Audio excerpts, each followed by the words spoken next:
গোৰ্খা উন্নয়ন পৰিষদে আয়োজন কৰা আজি যিটো ইয়াত আপুনি উপস্থিত আছে দ্বিতীয় দিনা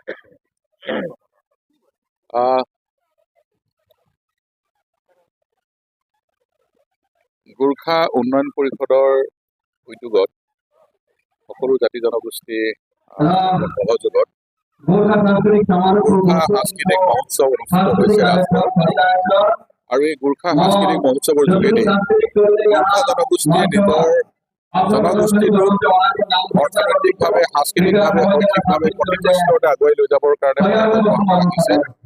গোৰ্খা উন্নয়ন পৰিষদৰ এই প্ৰয়াসক ধন্যবাদ জনাইছোঁ আৰু গোৰ্খাসকলৰ যি পৰম্পৰা আছে, যি ৰীতি নীতি আছে, যি সংস্কৃতি আছে, তাৰ জৰিয়তে তেওঁলোকে এটা চহকী গোৰ্খা জনগোষ্ঠী হিচাপে নিজৰ পৰিচয় দাঙি ধৰিবৰ কাৰণে সক্ষম হৈছে আৰু ভৱিষ্যতৰ দিনতো প্ৰতিটো স্তৰতে গোৰ্খা জনগোষ্ঠীৰ লোকসকলক আগুৱাই নিবৰ কাৰণে গোৰ্খা ডেভেলপমেণ্ট কাউন্সিলে পদক্ষেপ যি লৈছে সেইটো সফল হওক তাকে আমি কামনা কৰিছোঁ।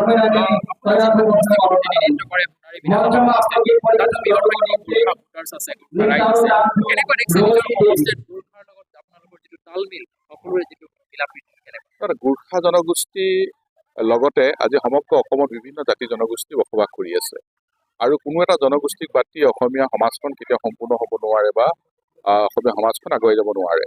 সেইকাৰণে প্ৰতিটো জাতি জনগোষ্ঠীৰ মাজত সমন্বয় থাকিব লাগিব, প্ৰতিটো জাতি জনগোষ্ঠীৰ মাজত সাংস্কৃতিক দোলেৰে বান্ধ খাই অসমীয়া জাতিটোক আগুৱাই নিব লাগিব। আৰু আমাৰ এতিয়াৰ পৰা নহয়, আগৰ পৰা প্ৰতিটো জাতি জনগোষ্ঠীৰ মাজত যি সমন্বয় আৰু সেই সমন্বয় আছিল ভৱিষ্যতেও থাকিব।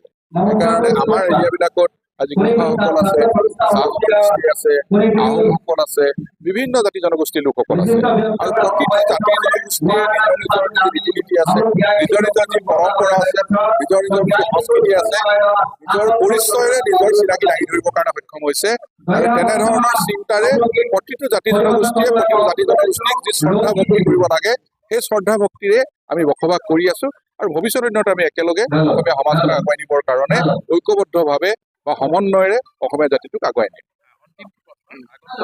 বিধানসভা নিৰ্বাচনৰ মাজত মাত্ৰ কেইটামান দিন, যিহেতু আপুনি সমষ্টিৰ পৰা বিধায়ক হৈছে, মন্ত্ৰীত্বৰো আপুনি সোৱাদ লৈছে, এইবাৰ সমষ্টিবাসীয়ে পুনৰ যিহেতু বিচাৰি আছে, আপোনাৰ নাম উচ্চাৰিত হৈছে, কি পাব সমষ্টিবাসীৰ আশা?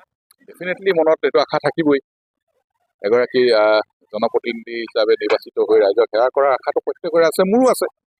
যিহেতু নিৰ্বাচন আহি আছে, মোৰ সেই আশাটোৰ কথা ব্যক্ত কৰিছোঁ। এতিয়া আমাৰ দলৰ নেতৃবৃন্দ আছে, দলীয় নেতৃত্বই গোটেই কথাখিনি বিবেচনা কৰিব, চোৱা চিতা কৰিব, বিচৰাৰ দায়িত্বটো মোৰ। সেইকাৰণে মই বিচাৰিছোঁ, বাকীখিনি দলে চিন্তা কৰিব।